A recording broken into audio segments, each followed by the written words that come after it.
Gold yesterday created an indecision candle, and we can see that after the price formed this bearish candle on Friday, formed a bearish breakout.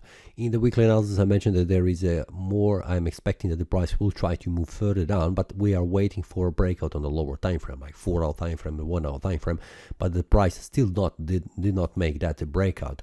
So I'm still waiting what the price will do around this area, around this confluence of support.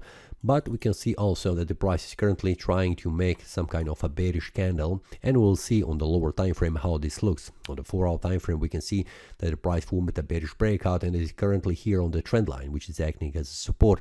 And when the breakout happens, and also what is the target, I will share that inside also inside the premium analysis. So feel free to check that with the link below. Now, what we can expect after the price forms a breakout, is it a bullish breakout or is it a bearish breakout? We have several levels that are in front of the price. So for the bearish breakout, we can see that the price will try to make a bearish breakout and reach an area around this area, 2634.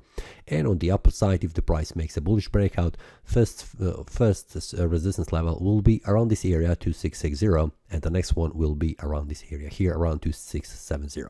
So for now, I'm waiting what will happen on the lower time frame, and if you would like also to receive this information on the lower time frame when this breakout happens, and also what is the target, feel free to check the premium analysis.